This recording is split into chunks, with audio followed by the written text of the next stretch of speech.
Mga good vibes, mayong hapon nato diri sa University of San Jose Recoletos. Ikuyogan na to ang top 1, ang top notcher sa CPA Licensure Examination, si Mr. Hebban Tawantawan.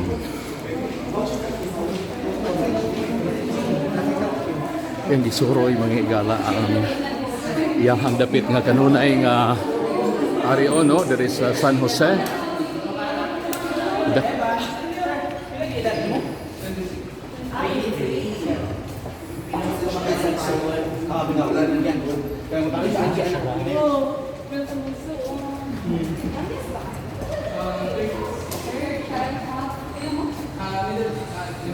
Lima. Third. Natulo siya. Una na sa ibulan na kanang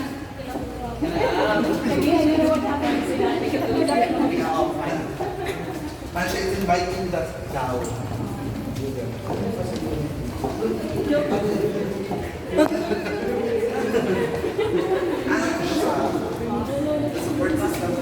the support system. Para niya may PA. Ano dapat mo ang ulit sa poltong na rin? Stop po niya.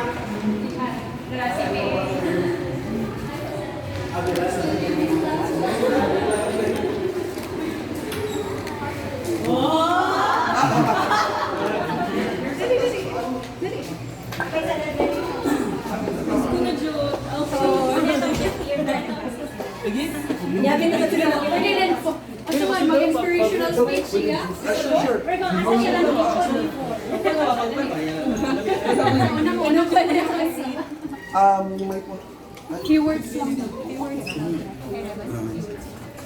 Ito.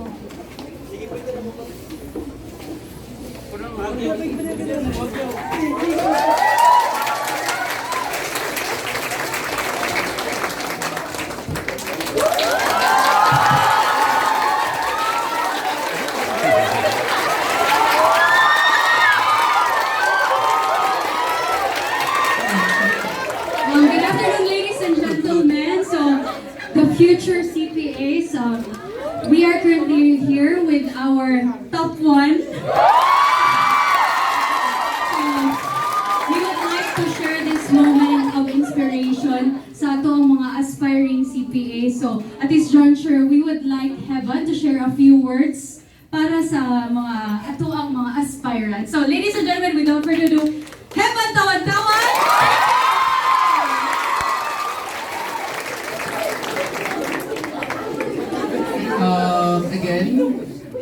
Good afternoon, no? Karon no, gusto lang umingon nga, thank you kayo sa inyong support. Now, na-feel nyo na kayo ng support, guys, sa inyong mga posts and everything. So, thank you kayo, Ana. And, I hope, no, Akamo said, in the future, no, sa May 2024, would be able to back-to-back. Okay, wala akong pressure, hindi siya pressure. Na-pressure mo yun na lang, guys. Anyway, do your best sa NTEC. Make sure you finish this with flying colors. And see you in the profession. Thank you.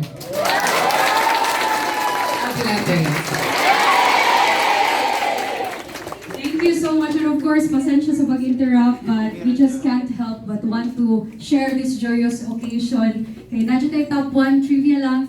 The last time we had a top 1 was 13 years ago, and the first time was in 1959, but it goes on result 1960. So we're hoping for more top notchers from these batches.